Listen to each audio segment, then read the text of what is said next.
Lalu hari Pentakosta saya lupa, jadi sekarang khotbah tentang Pentakosta.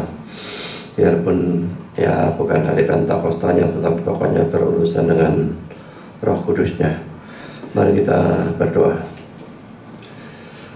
Bapa di surga, terima kasih kami mendapatkan kesempatan dan kebebasan untuk membaca, untuk mendengar, untuk mempelajari, merenungkan sebagian firman Tuhan. Kami mohon supaya Kau hadir dan memimpin, mengarahkan, memberkati jalannya penyampaian maupun penerimaan firman. Tolong hamba menyampaikan, berikan kekuatan jasmani, pikiran, suara, khususnya pada saat ini di mana dia sedang sakit dan seluruh tubuh lemah dan suara juga sangat-sangat terganggu. Tolong Engkau atur supaya semuanya tetap bisa berjalan baik sampai seluruh firman bahkan seluruh kebaktian selesai, dan juga tetap ada kekuatan untuk kebaktian nanti sore. Tuhan, kami berdoa untuk kami semua dalam mendengar. Berikan kami hati yang terbuka, konsentrasi dan juga terang, supaya bisa mendengar dan mengerti.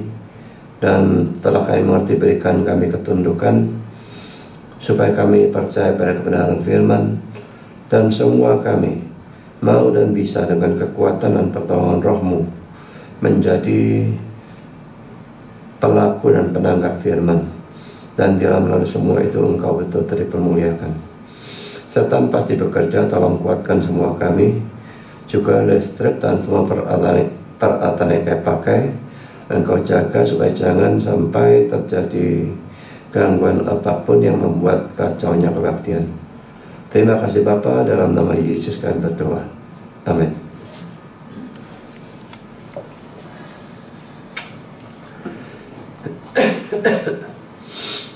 Satu Korintus 12 ayat 7 sampai dengan ayat 11. Tetapi kepada tiap-tiap orang dikaruniakan penyataan roh untuk kepentingan bersama. Sebab kepada yang seorang roh memberikan karunia untuk berkata-kata dengan hikmat, dan kepada yang lain roh yang sama memberikan karunia berkata-kata dengan pengetahuan. Kepada yang seorang roh yang sama memberikan iman, dan kepada yang lain ia memberikan kuasa karunia untuk menyembuhkan. Kepada yang seorang roh memberikan kuasa untuk mengadakan mujizat, dan kepada yang lain ia memberikan karunia untuk bernubuat. Dan kepada yang lain lagi ia memberikan karunia untuk membedakan bermacam-macam roh. Kepada yang seorang ia memberikan karunia untuk berkata-kata dengan bahasa roh. Dan kepada yang lain ia memberikan karunia untuk menafsirkan bahasa roh itu. Tapi semuanya ini dikerjakan oleh roh yang satu dan yang sama, yang memberikan karunia pada tiap-tiap orang secara khusus seperti yang dikehendakinya. Saudara, kalau kita melihat teks ini, maka jelas terlihat poin pertama yang akan kita persoalkan ini ya. Tiap orang Kristen pasti mempunyai karunia. Yang seorang ini, yang seorang itu, tapi tiap orang Kristen pasti mempunyai karunia. Pertama saudara, dalam ayat 7 dikatakan kepada tiap-tiap orang dikaruniakan penyataan roh. Saudara, kata-kata tiap-tiap orang itu tentu tidak berarti setiap manusia di dunia ya, tidak ya. Tetapi berarti semua atau setiap orang Kristen yang sejati. Karena ini konteksnya memang di dalam konteks Kristen. Dan juga terlihat dengan jelas karena dalam ayat 12 dan seterusnya Paulus menggambarkan mereka itu sebagai anggota-anggota tubuh Kristus. Kita baca ayat 12-nya. Karena sama seperti tubuh itu satu dan anggota-anggotanya banyak, dan segala anggota itu sekalipun banyak merupakan satu tubuh, demikian pula Kristus. Jadi saudara, kita tubuh Kristus ya, gereja itu ya, Kristus kepalanya, dan kita ini anggotanya. Ada jari jempolnya, jari telunjuknya dan sebagainya. Masing-masing kita adalah anggota. Kalau ada tumor, itu tidak termasuk anggota. Jadi di dalam gereja sangat bisa ada hal-hal seperti itu, tumor dan sebagainya kelihatannya dalam gereja, tapi itu tidak termasuk tubuh. Nah, jangan sampai saudara termasuk tumornya, itulah ya. Jadi saudara, sekarang berbeda dengan bakat yang ada pada setiap orang, bukan Kristen sekalipun ya, sejak dia lahir. Maka karunia hanya ada pada orang Kristen yang sejati, dan baru ada sejak dia percaya kepada Yesus. Memang karunia bisa berasal dari bakat yang oleh Tuhan diubahkan menjadi karunia.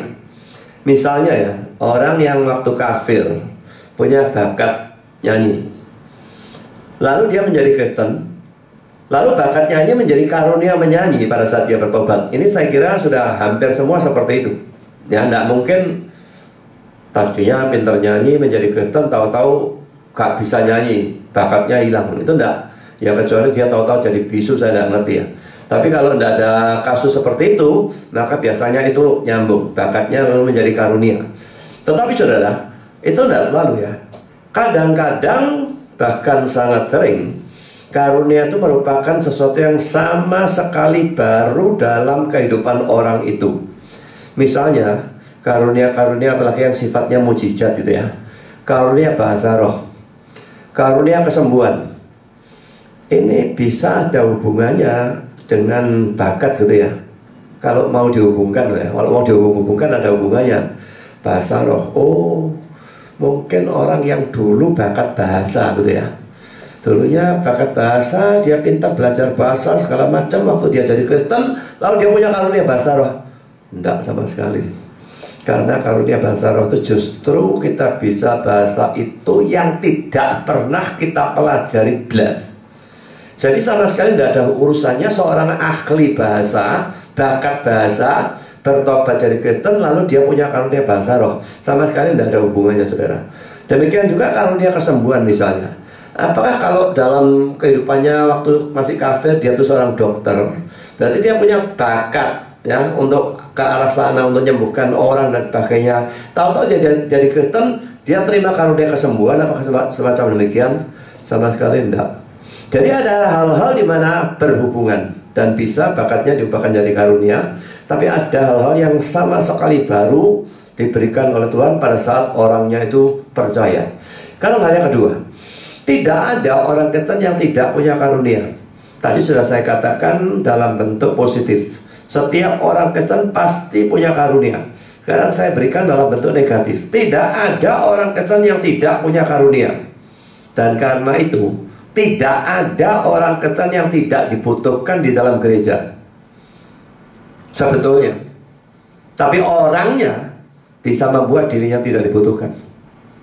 Kalau dia memang belas tidak mau ngapa-ngapain di gereja, senangnya cuma duduk dan tidak melakukan apa-apa, maka dia menjadikan dirinya sendiri tidak dibutuhkan. Tapi sebetulnya dia punya karunia, dia bisa melayani. Sehingga sebetulnya kalau orang itu orang Kristen sungguh-sungguh, dia mestinya dibutuhkan dalam gereja. Kan itu saudara, kalau saudara tidak pernah pelayanan, lalu suatu kali diminta melayani Tuhan, jangan menolak dengan alasan saudara tidak punya karunia sama sekali. Diminta jadi chairman, waduh gak bisa nyanyi. Diminta musik, gak bisa main musik. Diminta sharing, waduh gak bisa ngomong. Kadang-kadang orang menolak itu dengan ekstrem-ekstrem yang seperti itu ya. Gak bisa ngomong, setiap saat dia ngomong padahal belum dicoba sudah ngomong gak bisa dan sebagainya. Saudara, diminta pelayanan apapun sudah bilang tidak bisa dan karunianya tidak ada. Kalau saudara mengatakan saya tidak bisa melayani Tuhan sama sekali, atau kalau saudara mengatakan saya tidak punya karunia sama sekali, pada hakikatnya itu sama dengan saudara berkata saya adalah orang kafir, atau saya bukan orang Kristen. Jadi saudara, semua orang Kristen yang sejati, pokoknya sudah pernah sungguh-sungguh percaya Kristus, karunia sedikit atau banyak, ini atau itu, pasti ada. Dan kewajiban saudara mencari apa karunia saudara dan melayani di tempat di mana saudara punya karunia itu. Sebaliknya saudara, juga tidak ada orang Kristen yang mempunyai semua karunia yang ada. Borong kabeh, semua dia punya.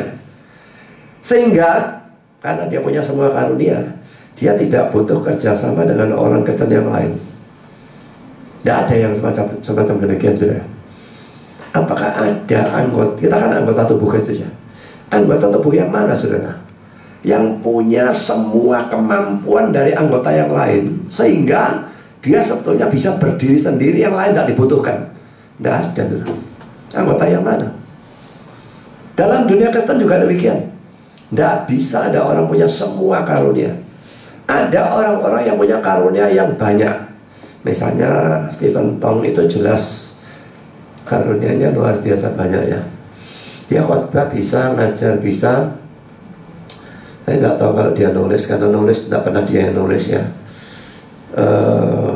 Lalu urusan musik, dia bisa nyanyi juga, bisa musik. Bahkan gerejanya dia sendiri itu, dia sendiri yang desain tanpa dia pernah sekolah arsitektur apapun. Jadi dia punya karunia-karunia yang luar biasa, banyak sekali. Tapi tetap dia tidak punya semua karunia. Nah saudara, ini kata-kata Calvin, saya berikan dua komentarnya. Tak seorang pun mempunyai begitu banyak sehingga mempunyai cukup dalam dirinya sendiri, sehingga tidak membutuhkan bantuan orang-orang lain. Kalau saya punya karunia semua, saya tidak butuh orang lain. Saya layani sendiri, saya gereja. Chairman, saya dewek jadi chairman. Karena saya bisa ngomong, saya bisa nyanyi misalnya. Musik, oh gak apa-apa, aku chairman di sana, atau itu yang tak bawa sini. Wah, saya nyanyi sama saya main keyboard ya. Lalu, oh, cuma kolektor, saya tidak pincang. Dewek kolektor ya. Dari awal sampai akhir, bahkan nyambut tamu semua tak layani sendiri. Saya masak kue juga bisa, tak masak kue sendiri bawa kuenya saya. Saya tidak butuh siapapun pelayanan. Tidak ada saudara model semacam demikian. Lalu saya juga bisa nginjil. Jadi nginjil di luaran, saya tarik orangnya ke sini. Semua di gereja ini diam doa, gak usah ngapa-ngapain. Saudara, Tuhan tidak mendesain tubuh seperti itu. Tidak ada tubuh abnormal model seperti itu. Sekarang saya lanjutkan kata-kata Calvin. Karena itu roh Allah membagikan karunia-karunia itu di antara kita, supaya kita bisa membuat semua itu menyumbang pada keuntungan bersama. Tak ada orang kepada siapa ia memberi semua karunia, supaya jangan siapapun karena puas dengan bagian khususnya memisahkan dirinya dari orang-orang lain dan hidup sendirian untuk dirinya sendiri. Jadi saudara, Tuhan berikan karunia berbeda-beda. Tidak ada yang tidak punya karunia, tidak ada yang punya karunia semuanya, supaya semua kita itu bersama-sama bekerja sama untuk pelayanan. Jadi ada yang jadi chairman, ada yang main musik mestinya, ada yang nyambut tamu, ada yang medarkan kolektor, ada yang nginjil pribadi di luaran ngajak orang, ada yang khotbah, ada yang macam-macam. Jadi semua itu bareng untuk melayani bersama-sama, melakukan ibadah, membawa orang pada Tuhan, mendewasakan iman orang Kristen, dan sebagainya, dan sebagainya. Sekarang saudara, kita masuk dalam poin yang ketiga. Setiap orang Kristen mempunyai karunia yang berbeda-beda. Saya kira ini tidak usah saya bacakan ya, tapi ayat 8 sampai yang ke-11 tadi sudah jelas. Yang seorang dia kasih karunia ini, yang seorang lain dia kasih karunia ini, orang lain lagi karunia ini, orang lain lagi karunia ini, semua masing-masing dibedakan. Dan saudara, ini menyebabkan selalu ada hal-hal yang tidak bisa kita lakukan, tetapi yang bisa dilakukan oleh orang Kristen yang lain. Dan hal ini makin menunjukkan perlunya kita bekerja sama dengan orang Kristen yang lain itu. Semua. Kan kalau saudara orang Kristen di satu gereja dan saudara tidak mau melakukan pelayanan, maka gereja menjadi pincang. Gereja menjadi tidak bisa berjalan sebagaimana seharusnya. Dan itu menjadikan kesalahan saudara yang tidak mau bekerja. Kita mesti semua bekerja sama. Kalau semua mau pelayanan, gereja pasti akan jalan dengan baik. Tapi saudara, sayang 1000 sayang, saya kira dalam faktanya ini kasusnya mayoritas orang nyaris tidak melakukan apapun di dalam gereja. Saudara sadar ya, itu bukan kehidupan yang memperkenan Tuhan. Itu adalah kehidupan di dalam dosa. Kita diberikan karunia dan nanti akan dituntut tanggung jawabnya. Kita apakan karunia itu. Dan kalau saudara ternyata tidak menggunakan, ini jelas adalah sesuatu dosa yang entah bagaimana saudara bisa mempertanggungjawabkannya kepada Tuhan. Karena mari kita membahas contoh-contoh karunia. Di dalam ayat 8 sampai 10 itu satu persatu. Pertama poin A, saudara, karunia untuk berkata-kata dengan hikmat dan karunia untuk berkata-kata dengan pengetahuan. Ini dalam ayat 8a dan ayat 8b. Kalau dalam terjemahan King James, kata hikmat, the word of wisdom, kata hikmat. Lalu yang kedua, the word of knowledge, kata pengetahuan. Kata word diterjemahkan dari kata Yunani logos. Jadi memang terjemahan yang benar adalah kata, seperti dalam King James, bukan berkata-kata seperti di dalam terjemahan kita. Ada bermacam-macam pandangan tentang apa yang dimaksudkan dengan kedua istilah atau karunia ini. Satu buku penafsir mengatakan perbedaan keduanya tidak jelas bagi kita. Dan dalam ayat itu Paulus memang tidak terlalu peduli dengan perbedaan yang persis antara karunia-karunia itu, tapi lebih peduli pada fakta bahwa semua karunia-karunia itu datang dari satu roh yang sama. Penafsir yang lain mengatakan kata hikmat sekedar berarti hikmat, kata pengetahuan berarti pengetahuan. Saya tidak setuju dengan penafsiran ini karena pertama, menurut saya baik hikmat maupun pengetahuan bukanlah karunia dalam arti karunia untuk melayani. Dan itu sebetulnya sedang dibahas di sini kan, karunia untuk melayani. Yang kedua, kalau yang dimaksudkan adalah hikmat dan pengetahuan, mengapa Paulus menggunakan istilah kata hikmat dan kata pengetahuan? Membuat semuanya jadi kabur dan bingung, tak masuk akal.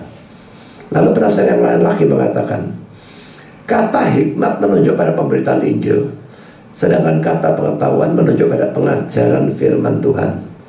Setidaknya ada dua penafsir yang biarpun omongannya berbeda, tetapi intinya artinya menjadi sama dengan penafsiran ini. Jadi hikmat ini menunjuk pada pemberitaan Injil, pengetahuan itu pada pengajaran firman. Jadi ada orang yang punya karunia nginjil, ada orang yang punya karunia di dalam mengajar firman. Yang ini nginjili orang yang belum percaya, yang ini ngajar orang yang sudah percaya. Nah saudara, perlu diperhatikan kalau memang ini benar, maka karunia memberitakan firman selalu diletakkan di tempat teratas dalam daftar karunia. Dan memang cocok ya, kita baca ayat 28 sampai dengan 30, kita baca Roma 12 ayat 6 sampai 8, juga kita bisa bandingkan dengan 1 Korintus 14 ayat 1. Selalu yang taruh nomor atas, ranking pertama, itu adalah karunia memberitakan firman. Dan karena itu jelas bahwa ini adalah karunia yang paling penting. Saya mengatakan ini bukan karena saya punya karunia memberitakan firman, tidak, tetapi memang itu adalah yang paling penting. Repotnya itu adalah yang paling jarang juga sekarang. Tambah lama tambah suka cari orang yang betul-betul bisa memberitakan firman Tuhan dengan baik, dengan benar, dengan jelas, dan sebagainya. Tapi saudara, selalu itu ada, ditaruh di paling atas. Dan jangan terlalu cepat menganggap diri saudara tidak punya karunia itu, saudara.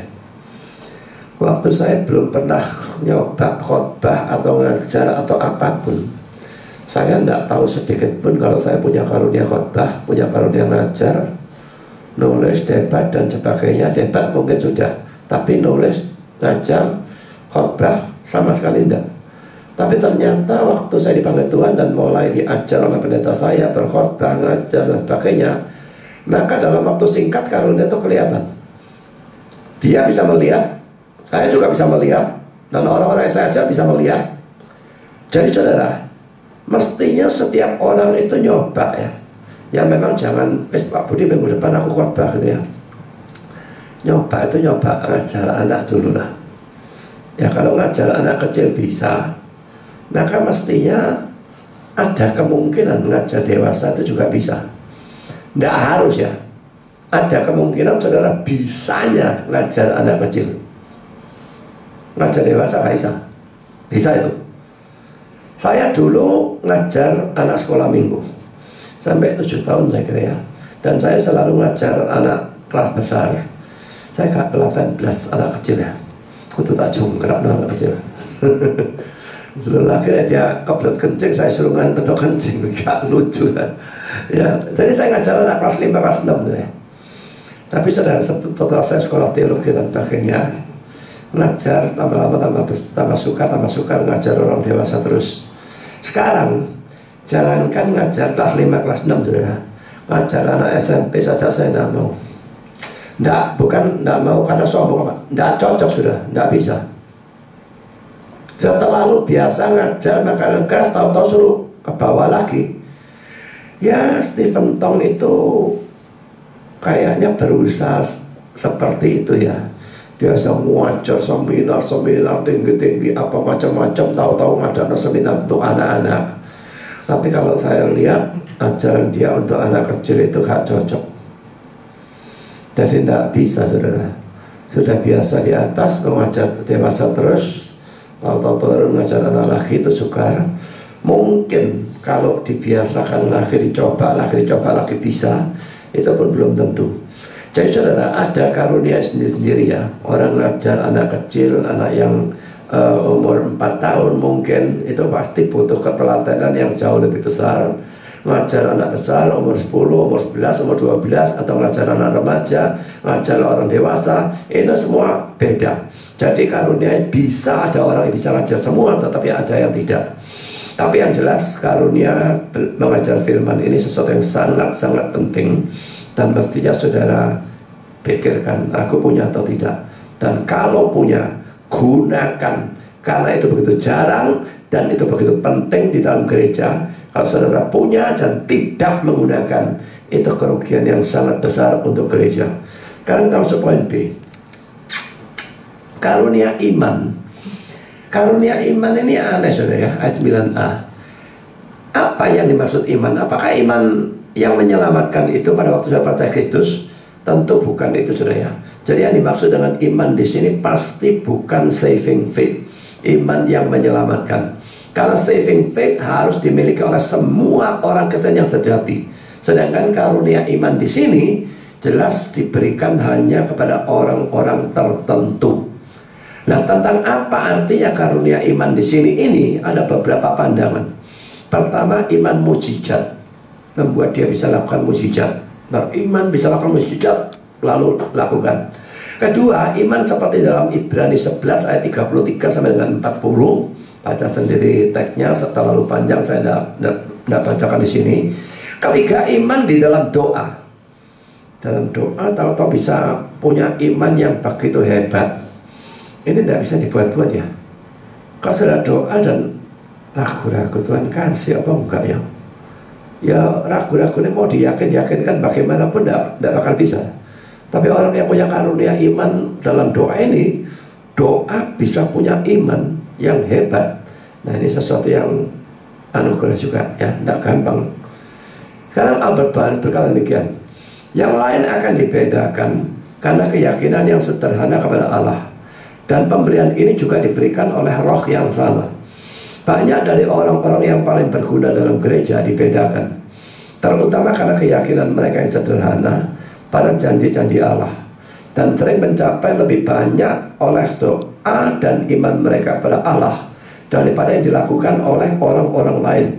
Yang dibedakan karena hikmat dan pengetahuan mereka, kesalehan yang rendah hati, dan kebersandaran pada janji-janji ilahi, dan takaran dari gairah keberanian dan semangat yang dihasilkan oleh keyakinan seperti itu.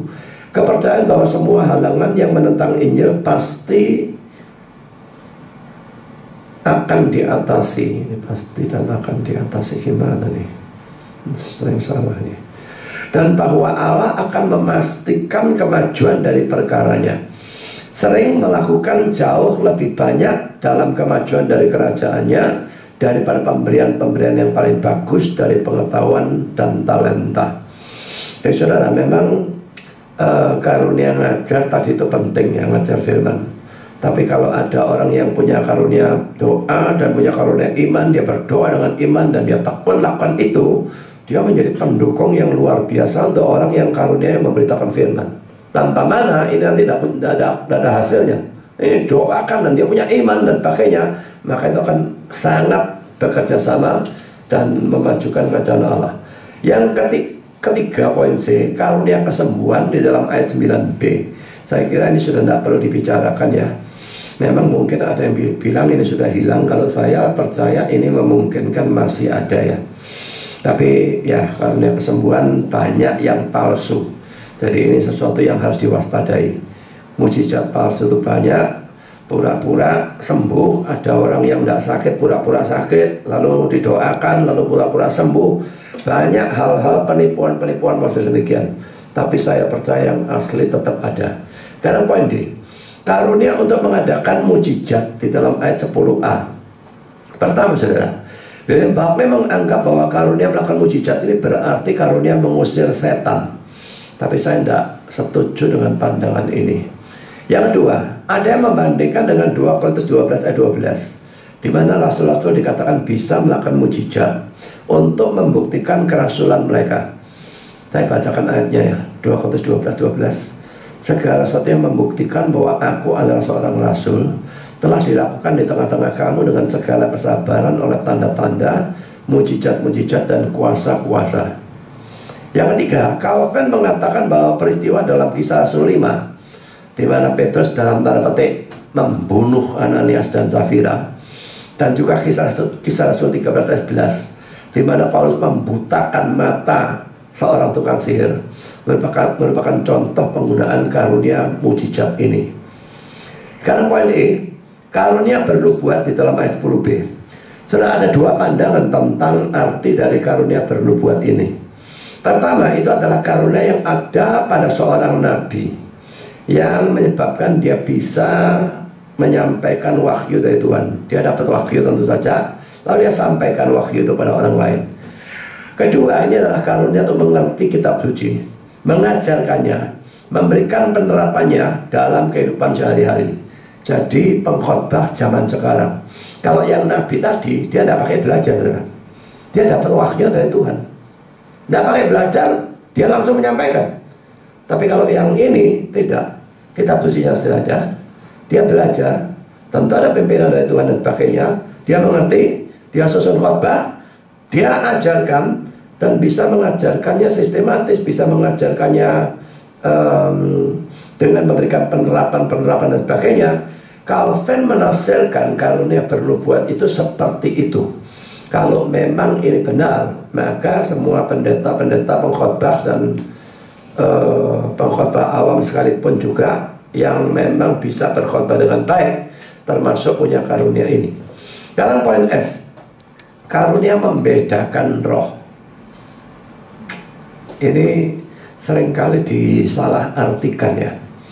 Kalau dalam dunia, coba saudara buat lapak di Facebook ya, karunia membedakan roh ini artinya apa kira-kira ya?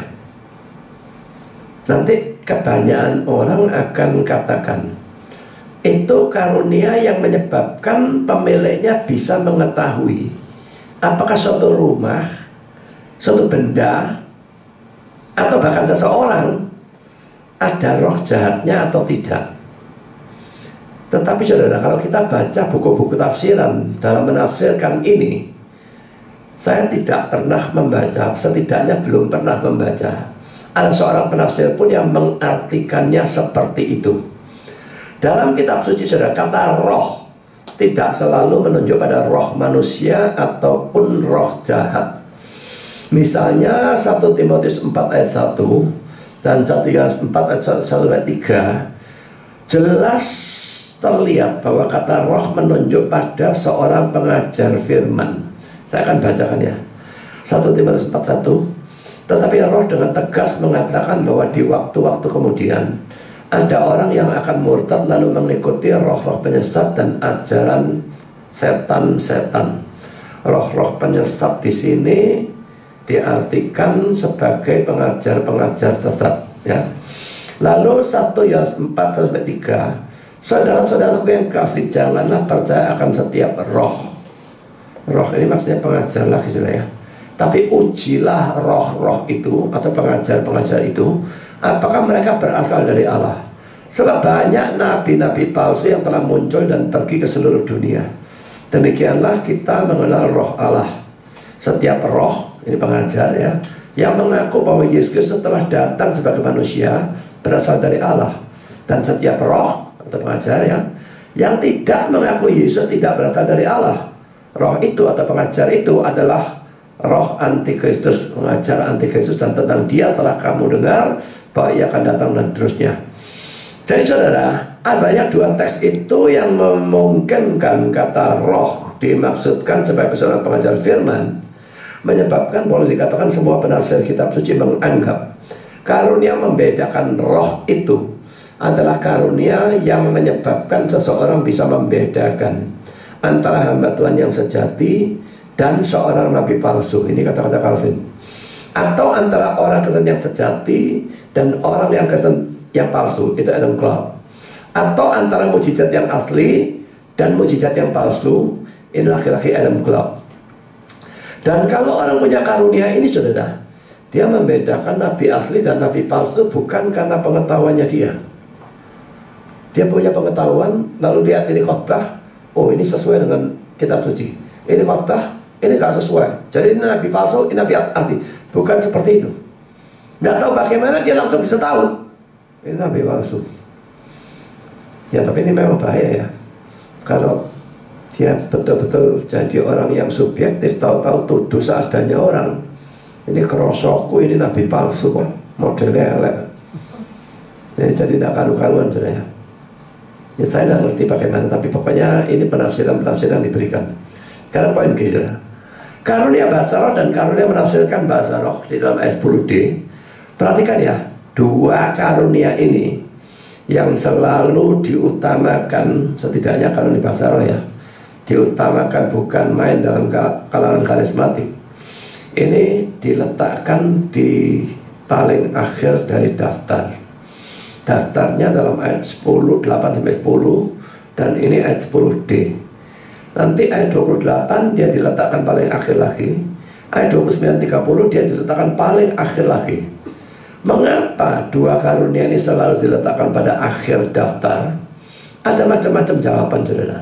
Pertama, itu diletakkan pada akhir daftar bukan karena itu adalah karunia yang terkecil, tetapi karena itu adalah problem yang sedang dibahas oleh Paulus.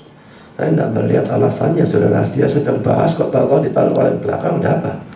Kedua, itu diletakkan pada akhir daftar karena itu terlalu dihargai dan dipamerkan oleh orang-orang Korintus. Charles Hodge ini yang mengatakan demikian. Jadi karena mereka begitu mengagung-agungkan, Paulus justru ambleskan supaya karunia itu nanti mendapatkan tempat yang seharusnya. Nah, itu masih mungkin, ya. Yang ketiga, itu diletakkan pada akhir daftar karena itu adalah karunia yang terkecil atau terendah. Kalau saya setuju dengan penafsiran ini. Karunia bahasa roh memang tidak bisa membangun siapapun karena tidak bisa mengertinya, kecuali kalau karunia bahasa roh itu dibarengi dengan adanya karunia penafsiran bahasa roh, lalu bisa dimengerti orang, baru itu ada gunanya. Saya tidak habis pikir orang-orang karismatik itu sekarang begitu mengagung-agungkan karunia bahasa roh.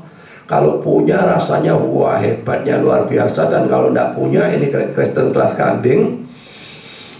Mereka memikir demikian itu dasarnya apa? Karunia itu selalu ditaruh pada bagian paling akhir di semua daftar karunia.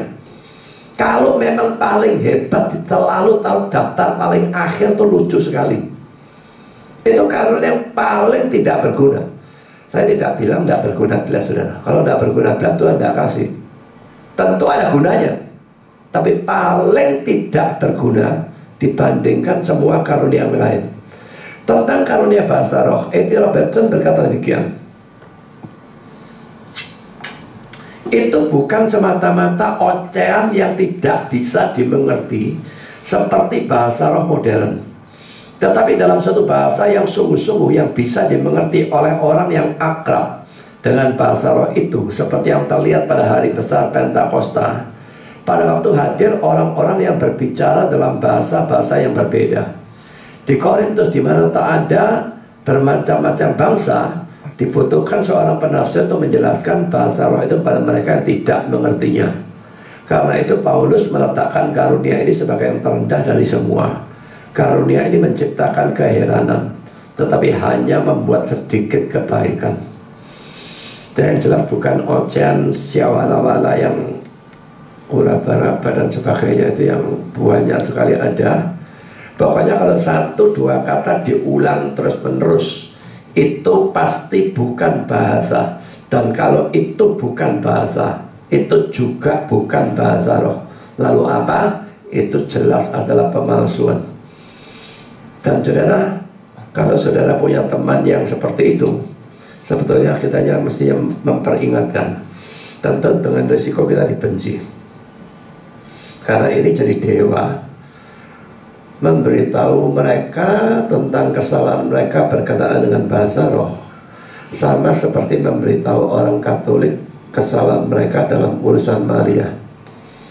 Jadi ini begitu sensitif, mereka pasti ngamuk, dan sangat mungkin saudara lalu tidak dianggap. Pada waktu saya nyinggung dalam khotbah, sudah tidak tahu berapa kali saya lalu dari pagi, ada kubis, tapi biarin lah. Ada saatnya saya mesti memberitahu mereka. Kalau saya diamkan terus, saya bertanggung jawab atas kesalahan mereka. Saya beritahu, mereka tidak mau tahu, itu urusan mereka. Nah saudara, ada sesuatu yang menarik dalam penafsiran A.T. Robertson tentang karunia penafsiran bahasa roh.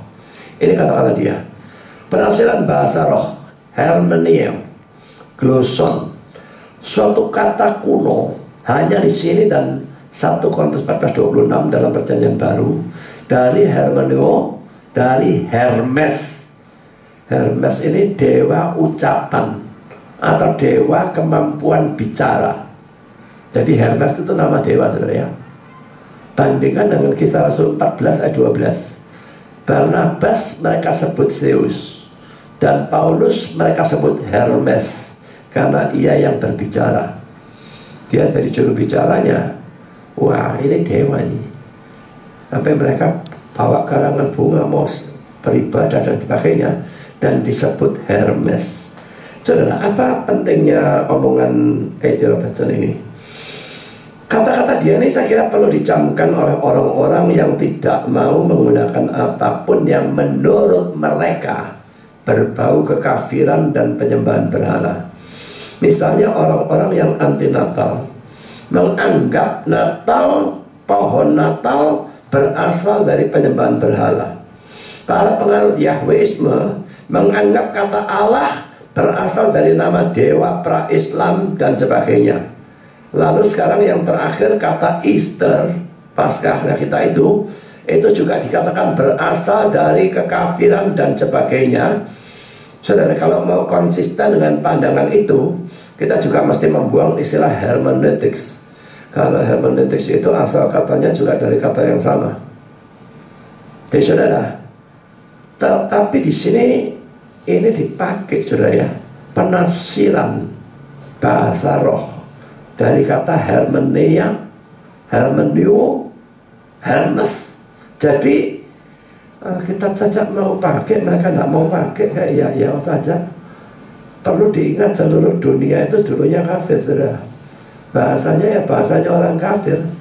Jadi banyak yang berasal dari kekafiran, itu bukan hal yang aneh. Asal kekafirannya dibuang, tidak ada masalah sebetulnya. Sekarang saudara, kita akan bahas karunia-karunia dalam daftar itu ya. Sekarang saya tanya, apakah 9 hal yang sudah kita bahas itu, daftar karunia itu, merupakan seluruh jumlah karunia yang ada? Banyak orang berdasarkan ayat 8-10 yang menyebutkan 9 karunia itu mengatakan bahwa karunia-karunia yang ada jumlahnya memang cuma 9. Sudah, tapi ini jelas sama sekali pandangan yang tidak bisa dipertanggungjawabkan. Karena daftar ini jelas bukan daftar lengkap dari semua karunia yang ada, yang jumlahnya tentu banyak sekali. Karunia itu macam-macam ya. Karunia menghibur orang misalnya ya. Saya bisa khotbah, saya bisa ngajar, tapi menghibur orang itu bukan karunia saya, terus terang saja. Tidak tahu apanya yang tidak ada, tapi saya tidak bisa. Saya tahu tidak bisa. Jadi kalau ada orang konseling pada saya bilang, kadang-kadang saya berikan peringatan lebih dulu. Aku bukan konselor ya. Dari aku, kalau kamu konseling sama aku cuma ngomong, ini benar, ini salah, ini benar, ini salah. Dengan pengetahuanku aku memberitahu itu. Tapi lebih dari itu, aku mau menghibur kamu yang sedang dalam problem atau ini atau itu bukan karuniaku. Ngomong halus-halus yang lemah lembut, lalu dampingi, lalu ngerangkul, lalu apa segala macam, itu bukan tipe model saya, saudara ya. Ya tidak tahu kalau orang lain bisa seperti itu, tapi saya jelas tidak. Jadi saudara, itu saja tidak ada dalam daftar ini. Karunia kaunselor, menasehati, menghibur, banyak. Ada banyak lagi yang lain ya. Jadi jelas ini bukan daftar seluruhnya. Bandingkan juga dengan ayat 28, lalu ayat Roma 12 ayat 4 sampai 8, di mana terlihat adanya karunia-karunia yang lain yang tidak ada di dalam ayat 8 sampai dengan ayat 10 ini. Misalnya ayat 28 saya berikan di sini ya, untuk melayani, untuk memimpin. Ini karunia yang memimpin tadi sudah ada. Lalu Roma 12 ayat 4 sampai 8. Pada satu tubuh kita mempunyai banyak anggota, tapi tidak semua anggota itu mempunyai tugas yang sama. Lalu loncat ayat 6, karunia yang berlain-lainan. Lalu ada karunia bernubuat, karunia melayani, mengajar, karunia menasehati. Nah ini laki-laki ada hal-hal yang tidak ada dalam daftar tadi. Jadi saudara, karunia itu jumlahnya banyak sekali. 9 tadi itu cuma wakil. Ada jauh lebih banyak. Jadi saudara, kalau mau pelayanan, jangan cuma mikir 9 itu. Tapi ada banyak hal-hal yang lain yang sudah bisa lakukan, dan itu bisa digunakan di dalam gereja. Sekarang saya berikan kutipan dari The Bible Exposition Commentary. Bermacam-macam karunia disebutkan dalam 1 Korintus 12 ayat 8 sampai 10 dan 28. Dan juga dalam Efesus 4 ayat 11 dan Roma 12 ayat 6 sampai 8. Pada waktu engkau mengombinasikan karunia-karunia, engkau mengombinasikan daftar-daftar itu, engkau berakhir dengan atau mendapati 19 karunia-karunia dan jabatan-jabatan yang berbeda. Karena pendaftaran dalam surat Roma tidak identik dengan pendaftaran dalam 1 Korintus. Kita boleh menganggap bahwa Paulus bukannya sedang berusaha untuk menghabiskan sama sekali pokok ini dalam teks yang manapun. Sementara karunia-karunia yang disebutkan cukup untuk pelayanan gereja, Allah tidak terbatas pada daftar-daftar ini. Ia bisa memberikan karunia-karunia lain seperti yang ia senangi. Ada orang yang punya karunia, kalau nasihat itu hebat sekali dalam ngomong ya. Kalau saya ngomongnya pleng-plengan, plok gitu, orang lalu tersinggung. Tapi ada orang yang pintar ngatur pembicaraan. Ini cocoknya tidak tahu jadi ahli politik atau gimana, tapi jadi penghibur dalam gereja juga asal dia tulus ya. Jadi ngomongnya taktis sekali, tidak nyinggung, tapi pokoknya poinnya disampaikan. Dan sukar cari orang seperti itu. Tapi saya pernah ketemu wakil manajernya Atlas. Nah memang ini bukan Kristen. Jadi mungkin ini dalam kasus dia itu cuma bakat gitu ya. Orang ini ngomong hebat ya. Saya dulu 2 kali pernah mengalami omongan dia.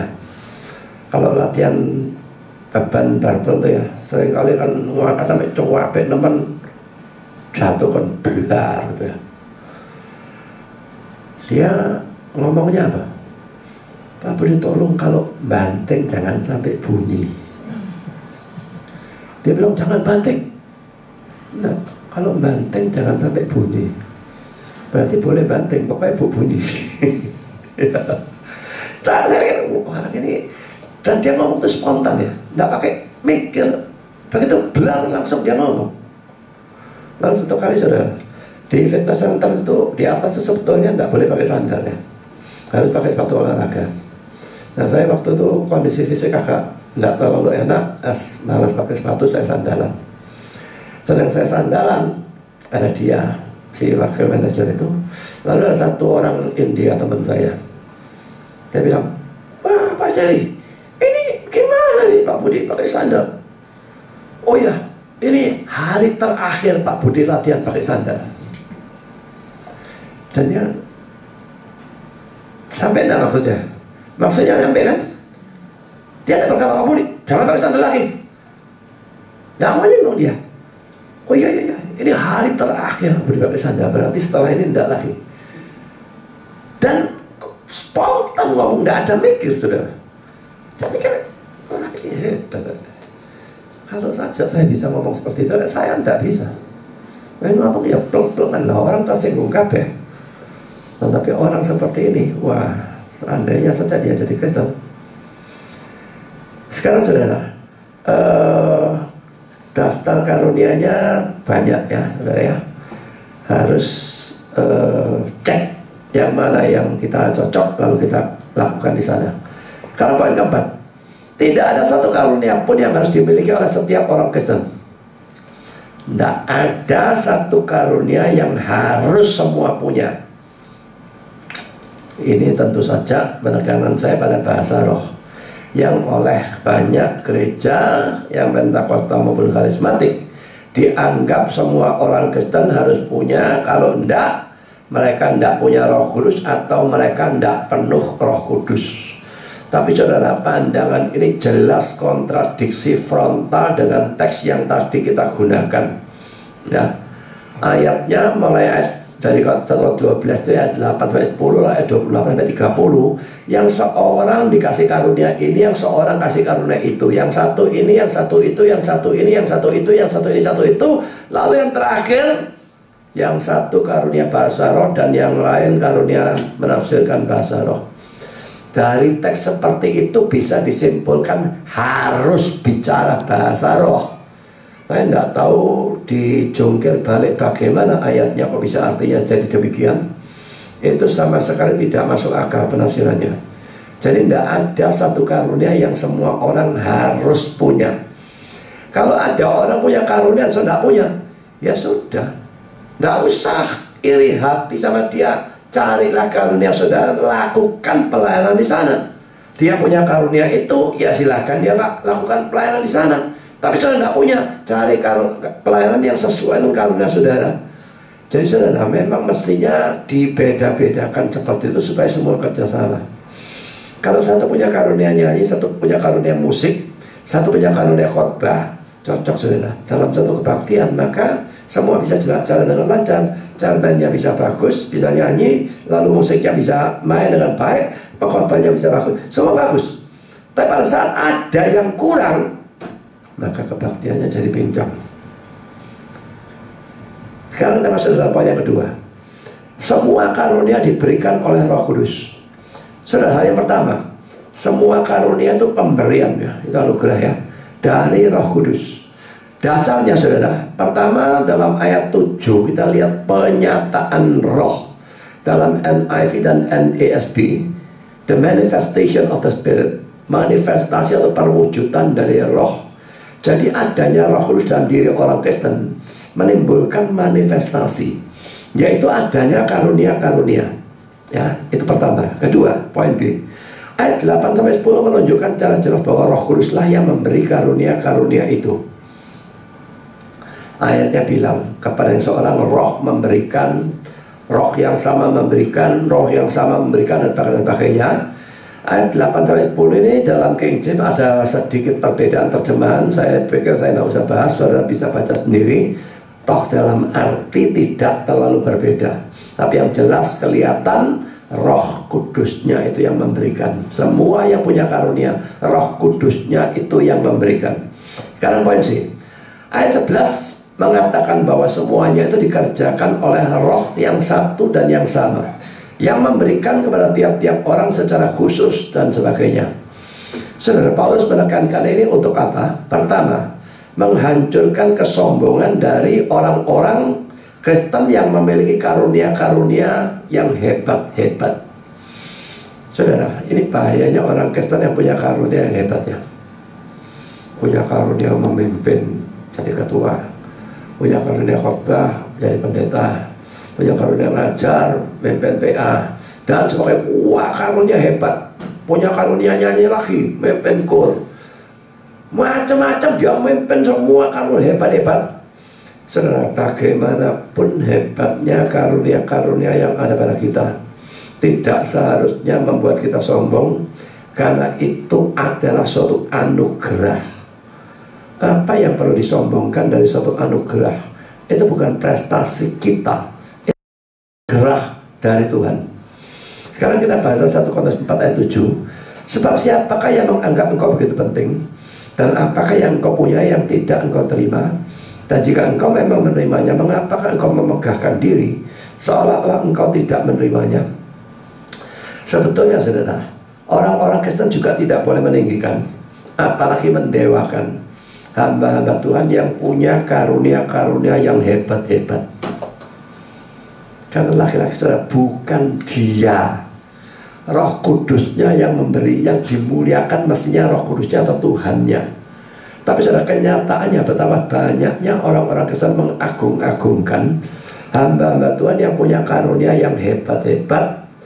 Seperti misalnya Pak Tong, dia agung-agungkan lalu seakan-akan tidak bisa salah dan sebagainya. Saudara, sikap mendewakan seperti ini bukan cuma salah, tapi juga membahayakan hamba Tuhan itu sendiri, karena membangkitkan kesombongan di dalam dirinya. Jadi hapus sikap itu. Muja-muja, apalagi ngomong sama orangnya dan sebagainya, itu tidak pada tempatnya. Karena poin yang kedua, membuang rasa minder atau rendah diri dalam diri orang-orang Kristen yang punya karunia-karunia yang kelihatannya rendah atau remeh atau kecil atau tidak berarti. Saudara, kalau saudara disuruh khotbah sudah nyoba, tidak bisa. Suruh ngajar, nyoba, gak bisa. Ngajar anak kecil pun gak bisa. Suruh nyanyi, wah falas, gak karu-karuan. Suruh main musik, salah terus, gak bisa-bisa. Pokoknya semua pelayanan-pelayanan penting-penting gak ada yang bisa. Terlukah minder. Aduh, aku gak punya apa-apa. Wes, gak usah pelayanan. Ini sama orang yang punya satu talenta, saudara ya. Lalu dikubur talentanya. Biarpun cuma satu, sudah diminta tanggung jawab untuk yang satu itu, ngerti? Jadi jangan kepingin 2 atau kepingin yang 5. Kalau sudah dikasih 1, ya Tuhan mau yang 1. Apakah Tuhan tidak adil? Adilnya itu terletak nanti pada penghakimannya, saudara. Kalau saudara dapat 5, saudara dituntut tanggung jawab atas 5. Saudara punya 2, dituntut tanggung jawab hanya atas 2. Kalau punya 1, kelihatannya tidak enak waktu melaksanakan.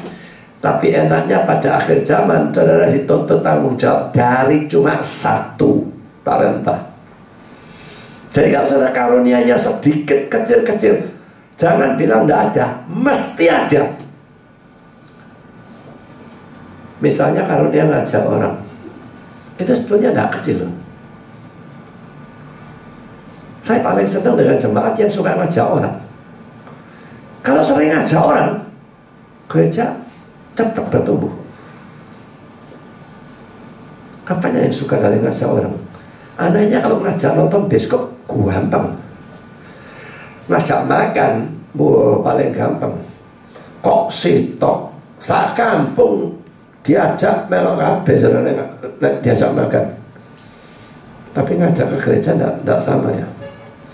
Saya yakin bagi saudaranya sendiri, waktu ngajak makan dan ngajak ke gereja, perasaan di hati itu lain. Sama saja kalau kita ngajak ngomong-ngomong aja. Saya dengan gampang ngajak ngomong orang yang saya tidak kenal, saya bisa. tapi ngomong apapun. Tapi kalau saya tahu suruh ngomong Injil, mikir 12 kali. Kenapa? Dalam memikir Injil, setan ikut campur. Kalau saya ngomong hal-hal yang lain, olahraga, kesehatan, setan gak ngurus. Dan ngomong olahraga, kesehatan gak peduli. Tapi dalam ngomong Injil ada gangguan dari dia, ada bisikan-bisikan dari dia, ini akhirnya gagal. Jadi saudara, ngajak pergi ke gereja, kalau saudara bisa lakukan itu karunia yang luar biasa. Kalau saudara bisa drive mobil, dan lalu saudara jemput jemaat-jemaat, antar jemput, itu pelayanan yang luar biasa saudara. Cuma lalu timbul gengsi nih, aku jadi sopir BMW, mau sini bapakku. Saudara, tidak ada yang memalukan kalau saudara lakukan itu Tuhan. Jadi saudara pikirkan, jangan minder karena tidak punya karunia besar. Yang kecil gunakan sebaik mungkin.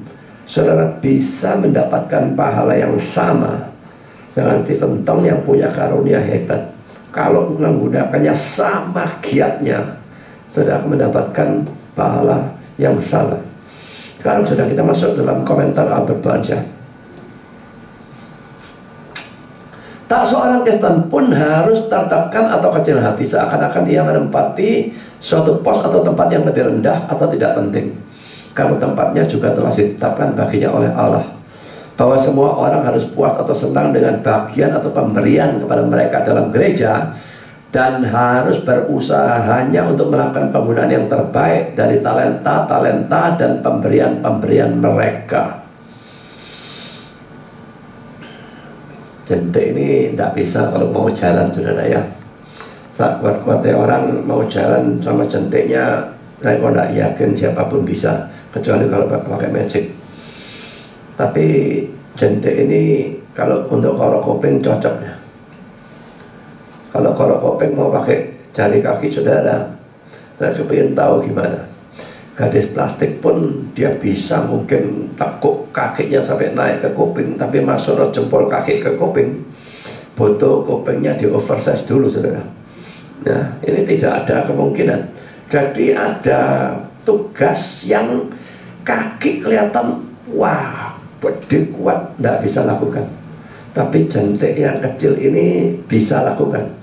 Jadi sesuatu yang harus dipikirkan. Kalau saudara memang jadi kaki, ya jadi kaki.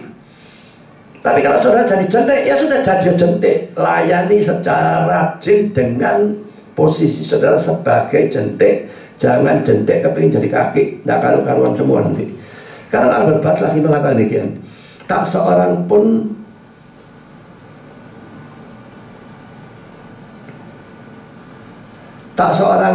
harus tertekan atau meremehkan karunia-karunianya sendiri, betapapun rendahnya karunia-karunia itu. Di tempat mereka sendiri, mereka bisa sama pentingnya seperti pemberian-pemberian dari orang-orang lain. Bahwa Allah telah menempatkan dia di mana ia ada, atau telah memberinya pemberian-pemberian yang kurang bagus daripada yang telah ia berikan kepada orang-orang lain, bukanlah kesalahannya. Tidak ada kejahatan dalam hal itu. Dan karena itu ia harus berusaha untuk memperbaiki atau meningkatkan satu talentanya dan membuat dirinya berguna di tempat di mana ia ditempatkan. Saudara, apakah saudara berusaha menggunakan karunia-karunia yang ada pada diri saudara dengan sebaik-baiknya? Nomor satu, cari karunianya sambil berdoa, sambil nyoba dalam pelayanan sampai saudara tahu pelayanan saudara apa, lalu mati-matianlah di sana. Dan apakah saudara berusaha meningkatkannya? Memang karunia-karunia tertentu, khususnya yang sifatnya mujizat ya, itu tidak bisa ditingkatkan. Misalnya karunia bahasa roh ya, tidak bisa. Kalau memang itu ada ya ada, tidak ada. Karunia menyembuhkan, tidak ada aturannya saudara. Pertama-tama kalau si baru bisa menyembuhkan orang panun gitu ya. Nanti lama-lama sudah hebat bisa menyembuhkan orang kusta. Itu gendeng, tidak bisa meningkat model seperti itu. Tidak ada ceritanya karunia sifat mujizat itu dilatih lalu ditingkatkan, tidak bisa. Tapi karunia yang sifatnya natural, alamiah gitu ya, bisa ditingkatkan. karunia berkhotbah, mengajar, karunia menyanyi, dan sebagainya. Itu adalah karunia yang natural, bisa ditingkatkan. Menyanyi, latihan nyanyi, bisa kalau mau. Lalu ya menyanyikan lagu-lagu yang baru, latihan nyanyi lagu yang baru. Berkhotbah dan mengajar juga demikian, ya. Guru sekolah minggu juga demikian. Saya dulu waktu pertama kali ngajar, apakah dalam sekolah minggu, apakah dalam khotbah, pendeta saya menyuruh saya untuk merekam. Waktu itu tidak ada video. Jadi ya ada video, tapi video gede dan sukar lah pokoknya. Merekam ya direkam suaranya saja, lalu suruh dengarkan sendiri. Saudara, kalau saudara pengajar dan saudara belum pernah dengar suara saudara sendiri direkam, cobaan nanti terasa ya apa, saya pengen tahu. Waktu saya pertama dengar, kagetnya luar biasa. Suaraku kok kayak gitu ya, kok gak enak belajar. Dengar dirinya sendiri selalu sangat tidak enak. Tapi pokoknya dengar terus dan lihat. Sambil dengar, sambil perhatikan, ini jelas apa enggak? Ini bulat apa enggak? Sudah ngomong di sini, saya ngomong lagi di sini. Kenapa ini double seperti ini? Jadi dengan demikian bisa memperbaiki kalimat yang misal terputus sampai tengah-tengah mandek, gitu ya. Oh ini kalimat terputus. Lalu di tengah-tengah ngomong, hal-hal seperti itu bisa diperbaiki. Ini coba dibuang hal-hal yang salah, dibuang, dibetulkan dan sebagainya. Juga penekanan. Orang khotbah harus ada penekanan. Hari ini saya karena terus terang badan saya sudah lemasnya setengah tiang, maka penekanan nyaris saya buang sama sekali. Khotbah saya jadi kayak datar. Tapi saudara tahu biasanya saya tidak begitu. Dan memang penekanan pada titik-titik yang penting. Itu saja butuh karunia, saudara. Orang yang tidak punya karunia dalam memberikan penekanan pada waktu khotbah ataupun pada waktu baca ayat, dia tidak bisa memberikan penekanan di tempat yang seharusnya. Dia akan memberikan penekanan di tempat yang salah, membuat kalimatnya tambah tidak karu-karuan kedengarannya. Tidak enak. Bukan mau menjelekkan Andi Halim misalnya ya. Dia bukan seorang tipe pengkhotbah teriak-teriak. Dia seorang pengkhotbah kalem. Sebetulnya ya jadilah seperti itu. Kalem ya, memang kamu orangnya gitu ya, seperti itu. Dia berusaha jadi pengkhotbah yang teriak, lalu dia memberikan penekanan. Dan saya dengar khotbahnya, wah aneh sekali saudara. Terasa tambah ada karu-karuan karena dia tekankan di tempat-tempat yang salah, sehingga tambah ada karu-karuan. Tapi orang yang memang punya karunia di sana, dia tahu menekankan di mana dan sebagainya, itu akan bagus. Tapi pokoknya dengan menonton rekaman. Kalau sekarang ada bukan cuma rekaman tapi video, lebih bagus lagi nonton videonya. Kalau rekaman sudah cukup buruk mendengar nada suara omongan saudara, nonton videonya lebih mencekno melihat tingkah laku saudara. Nah mungkin bisa kelihatan, oh aku ini kok khotbah kok selalu gini oleh sebelah sini, sebelah sana kayak kata anggap. Ya terbalik, saya selalu lihat sana. Atau posisi berdirinya salah bagaimana, atau apapun. Nah itu bisa diperbaiki dengan saudara nonton. Nonton terus-menerus, nonton terus-menerus dan lihat apa kurangnya, diperbaikinya bagaimana dan sebagainya. Dan saudara itu ditingkatkan. Jadi saudara-saudara gunakan karunia, tapi tetap diasah sampai itu menjadi lebih bagus dan sebagainya. Kalau poin ketiga, menekankan bahwa orang-orang Kristen harus bersatu dan bekerja sama. Jadi diberikan tersebar gitu karunia itu ya, supaya orang-orang Kristen bersatu dan bekerja sama. Karena karunia-karunia itu merupakan pemberian Roh Kudus yang satu dan yang sama. Dan tujuannya memang supaya semua bekerja sama. Saudara, kan kita digambarkan sebagai tubuh manusia ya. Kalau saya misalnya mau jalan dari sini pergi ke tempat itu, dan di sana ada makanan gitu ya, maka saya butuh banyak anggota untuk bekerja sama. Pertama-tama mata saya mesti tak buka, lihat, oh itu makanan dari sana. Kalau enggak saya jalan ngawur saja, bablas bagi sana nanti. Nah, tapi mata saya buka, lehernya ini mesti mau kerjasama dengan mata, melihatnya ke sana. Nek leher bilang, gak, kamu mau buka mata, aku mau noleh sana. Mata mau ngelihat, ya mau udah bisa. Nah, lehernya mesti kerjasama. Oke, nolehnya bagi sana. Lalu kakinya mau mesti melangkah di sana. Nek kaki, kak, kamu kepingin, aku tidak mau. Kamu tok sing enak, aku tidak mau. Mundur. Tidak bisa sampai ke sana juga.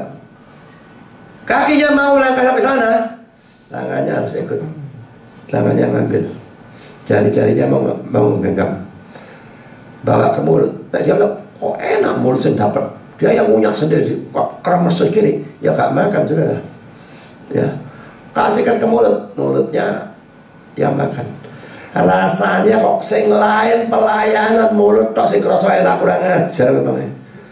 Loh, tapi mulut itu makan nanti dicernakan untuk semua yang lain. Dia yang dapat enaknya, tapi semua dapat manfaatnya. Tapi yang jelas adalah harus kerjasama semua, baru kita bisa mendapatkan apa yang kita mau, dan pekerjaan itu berlangsung dengan baik. Dengan ilustrasinya terlihat ya, kalau ada satu anggota tubuh Kristus yang tidak mau ikut campur dalam suatu pelayanan yang besar begitu ya, maka kacau semua hanya bisa gara-gara satu orang. Sangat bisa. Mesti ada pelayanan, dia tidak mau pelayanan, berantakan karena satu orang. Saudara pikirkan itu kalau saudara tidak pernah pelayanan, atau saudara ogah-ogahan dalam pelayanan, dan sebagainya, dan sebagainya. Sekarang poin kedua, Roh Kudus memberikan karunia-karunia itu sesuai dengan kehendaknya. Saudara ayat 11 itu ya, bagian terakhir, seperti yang dikehendakinya. Jadi dia memberikannya seperti yang dikehendakinya. Diulang lagi dalam ayat yang ke-18, kata-kata terakhir lagi-lagi, seperti yang dikehendakinya. Jadi kita ditempatkan dalam anggota tubuh seperti maunya Tuhan. Lalu Roma 12 ayat 6, demikianlah kita mempunyai karunia yang berlain-lainan menurut kasih karunia yang dianugerahkan kepada kita. Jika karunia itu adalah untuk bernubuat, baiklah kita melakukannya sesuai dengan iman kita. Jika kan untuk melayani, baiklah kita melayani. Jadi intinya karunianya diberikan oleh Tuhan, kita yang mesti menyesuaikan. Saudara, ada dua hal yang bisa kita dapatkan dari hal ini ya. Pertama, adanya kehendak, menunjukkan bahwa Roh Kudus itu adalah seseorang yang berpribadi. Dia bukanlah tetapi seseorang, bukan something, tetapi someone. Bandingkan ini dengan ajaran saksi Yehova yang mengatakan bahwa Roh Kudus bukanlah seseorang yang berpribadi. Roh Kudus itu cuma tenaga aktif dari Allah. Itu bukan pribadi dan itu bukan Allah. Kalau tenaga aktif, bagaimana punya kehendak? Sekarang poin B, orang Kristen tidak bisa pilih-pilih karunia sekehendaknya sendiri, karena pemberian karunia itu dilakukan sesuai kehendak Roh Kudus. Dan jelas kita tidak bisa menghendaki supaya karunia kita ditukar dengan karunia lain yang lebih kita senangi. Pertanyaan yang sering dipersoalkan adalah, bolehkah orang Kristen berdoa untuk minta atau berusaha untuk mendapatkan suatu karunia tertentu yang dia tidak punya tapi kepingin punya? Dan kalau bisakah, kalau dia boleh berdoa untuk itu, bisakah hal itu terjadi? So, pertama ada yang menjawab boleh atau bisa. Dasarnya saudara, poin A, 1 Korintus 12 ayat 31 dan 1 Korintus 14 ayat 1 memerintahkan untuk berusaha memperoleh karunia-karunia yang terutama.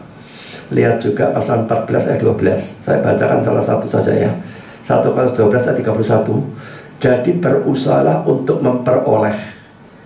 Ada kata-kata berusaha untuk memperoleh, perhatikan itu ya. Karunia-karunia yang paling utama. Loh, kalau berusaha untuk memperoleh berarti boleh cari loh. Poin B, 1 1 Korintus 14 ayat 13 mengatakan bahwa orang yang punya karunia bahasa roh harus berdoa supaya kepadanya diberikan juga karunia penafsiran bahasa roh. Kita baca ayatnya. Kamu siapa yang berkata-kata dengan bahasa roh, ia harus berdoa supaya kepadanya diberikan juga karunia untuk menafsirkannya. Jadi ini alasannya berkata boleh, bisa. Tapi ada pandangan kedua, dan ini pandangan saya, tidak boleh.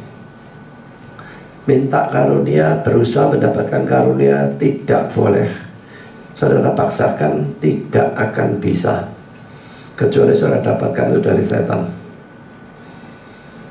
Saya pernah membaca ada satu orang Katolik karismatik kepingin karunia bahasa roh, doa sama Tuhan tidak dikasih-kasih. Terus dia pegel, Yesus aku minta karunia bahasa roh sekarang, kalau enggak tak lapor no mamamu. Lari ya. Ini dongeng sungguhan, orang itu membuat cerita berdasarkan fakta. Dan saat itu juga dia mendapatkan karunia bahasa roh. Karunianya dari siapa? Yesus yang takut diancam, lalu dikasih sama Yesus gitu, omong kosong. Dan ngancam seperti itu bisa dikabulkan. Setan yang kasih. Dan jelas itu anaknya setan. Kalau tidak anaknya setan, tidak ngancam model kayak gitu. Saya mengatakan tidak boleh minta, tidak bisa minta. Dasarnya saudara, pertama, poin A sudah saya tunjukkan tadi. Karunia diberikan sesuai kehendak Roh Kudus, bukan kehendak kita. Kedua, sejak kita percaya Yesus, kita adalah anggota tubuh Kristus. Dan kita sudah tetap fix ya. Sudah jadi ini ya ini. Jadi jari ini. Tidak bisa berubah, hari jempol, besok jentik, besok jadi kaki. Tidak bisa semacam demikian. Jadi kita adalah apa adanya sesuai Tuhan sudah tentukan kita. Dan itu jelas sudah direncanakan sejak sebelum penciptaan dunia. Ketiga, tadi ada ayat yang menggunakan berusahalah untuk memperoleh. Di dalam pasal 12 ayat 31, lalu pasal 14 ayat 1 dan ayat 12. Saudara, kata Yunani yang diterjemahkan seperti itu, sebetulnya kata itu bisa diterjemahkan berbeda. Tidak harus diterjemahkan berusahalah memperoleh. Bisa diterjemahkan value highly, nilailah tinggi, hargailah. Itu terjemahan yang lain. Nah, kalau kita memilih terjemahan ini, maka ayat-ayat itu tidak menyuruh kita untuk berusaha mendapatkan, tapi hanya menyuruh kita untuk menghargai karunia-karunia tertentu. Juga hal lain yang tidak bisa kelihatan, karena ini kelihatannya cuma dalam bahasa Yunani-nya, itu merupakan kata perintah bentuk jamak. Berarti tidak ditujukan kepada setiap individu, tetapi ditujukan kepada gereja secara kolektif. Berusaha untuk memperoleh, misalnya mau dipilih terjemahan itu, gereja ini loh harus berusaha memperoleh orang yang punya karunia untuk bernubuat, untuk karunia memberitakan firman. Jangan cuma cari pendeta yang senangnya besuk dan sebagainya, konseling dan sebagainya, tapi tidak bisa ngajar. Jadi bisa dipilih terjemahan yang berbeda, bisa juga dilihat bentuk jamaknya, sehingga ini tidak berarti setiap individu dari kita punya hak untuk cari karunia yang kita mau. Tidak bisa. Lalu poin D, 1 Korintus 14:13, memang menyuruh orang yang punya karunia bahasa roh untuk meminta karunia menafsir bahasa roh. Nah, ini menurut saya harus dianggap sebagai satu-satunya perkecualian. Memang bisa, karena dua karunia ini kayak gaduannya gitu ya. Kalau punya karunia bahasa roh, tidak punya penafsiran, jadi sia-sia, orang mendengar tidak ngerti apa-apa. Jadi dia boleh minta supaya bisa berguna. Jadi karena ini pasangan, maka bisa hanya dalam kasus ini, tidak dalam kasus yang lain. Jadi saya setuju dengan pandangan yang kedua. Puaslah dengan karunia yang ada, dan carilah, gunakan, layani di sana. Sekarang poin yang ketiga, Romawi. Tujuan pemberian karunia-karunia. Roh Kudus memberikan karunia-karunia untuk kepentingan bersama atau gereja. Dan dari sini terlihat bahwa pertama, karunia tidak diberikan untuk dibuat sombong-sombongan atau pameran. Karena ini jelas tidak membangun siapapun juga. Bandingkan ya orang-orang yang banggakan, sombongkan karunia bahasa roh mereka. Setiap mau berdoa di muka mimbar begini langsung syawala-wala, syawala-wala. Padahal kalau saya tidak meninggikan belas orang seperti tambah tak anggap ini penipu dari mana model kayak begini. Jangan disombongkan, tapi digunakan untuk kemuliaan Tuhan, untuk membangun orang. Kedua, karunia tidak pernah diberikan untuk kepentingan diri sendiri. Tidak ada, saudara. Anggota tubuh mana yang fungsinya adalah untuk dirinya sendiri? Yang mana? Jempol misalnya, fungsinya untuk dia sendiri. Bisa? Tidak. Jentik untuk ngorok kuping, tapi tidak untuk dirinya sendiri. Coba pikirkan anggota mana yang fungsinya untuk dirinya sendiri. Tidak ada, saudara. Jadi kalau mereka kebanyakan berkata karunia bahasa roh itu bisa membangun orang, membangun imannya sendiri, menyucikan orang yang mempunyainya, itu jelas omong kosong. Karena tidak ada karunia bisa berguna untuk dirinya sendiri. Tok, itu sama sekali tidak bisa. Karunia diberikan supaya digunakan untuk membangun gereja, membangun jemaat. Itu dalam pasal 14 ayat 12 dan 26, juga Roma 12 ayat 6 sampai dengan 8. Saya akan berikan beberapa kutipan. The Bible Exposition Commentary. Orang-orang Korintus secara khusus membutuhkan peringatan ini, karena mereka menggunakan karunia-karunia rohani mereka secara egois untuk mempromosikan diri mereka sendiri dan bukan untuk memperbaiki gereja. Gunakan karunia rohani mereka secara egois untuk promosikan diri sendiri, bukan untuk memperbaiki gereja. Banyak, saudara, orang khotbah yang kepingin show kepandaiannya, tunjukkan Ibrani, Yunani, segala macam kata-kata asing dan sebagainya, supaya dianggap pinter, supaya lalu banyak permintaan khotbah, supaya dia untung, tetapi dia tidak peduli sama sekali dengan perkembangan gereja. Charles, untuk kepentingan bersama, prosto sum veron, yaitu untuk pendidikan. Ini adalah tujuan umum dari semua karunia-karunia itu. Mereka tidak dirancang hanya atau terutama untuk kebaikan, apalagi untuk kepuasan dari penerima karunia-karunia itu, tetapi untuk kebaikan dari gereja. Sama seperti kemampuan untuk melihat bukanlah untuk kebaikan dari mata, tetapi untuk orang itu. Karena itu pada waktu karunia-karunia Allah yang biasa atau yang bersifat mujizat diselewengkan sebagai cara untuk peninggian diri sendiri atau memperbesar diri sendiri, itu merupakan suatu dosa terhadap pemberi karunia-karunia itu maupun terhadap mereka, bagi siapa keuntungan dari karunia-karunia itu dimaksudkan. Ingat, saudara, ya, memang kalau bicara soal talenta dalam Matius 25 itu ya, saya tidak menganggap talenta sama dengan karunia. Tapi talenta itu lebih luas dari karunia, mencakup karunia. Berarti pada akhir zaman kita akan dimintai pertanggungjawaban tentang karunia yang Dia berikan kepada kita. Bukan cuma karunia, tetapi apapun. Saudara punya duit, punya kesehatan, punya apa saja, saya nggak tahu, Tuhan memberikan untuk digunakan untuk membangun gereja, untuk memuliakan Dia. Karena itu, saudara, carilah apa karunia saudara. Banyak berdoa, coba pelayanan dalam bermacam-macam bidang, sampai sudah menemukan karunia itu, dan gunakan semaksimal mungkin, dan juga tingkatkan karunia-karunia itu.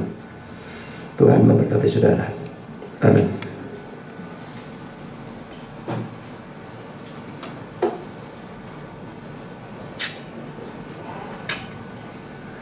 Mari kita berdoa.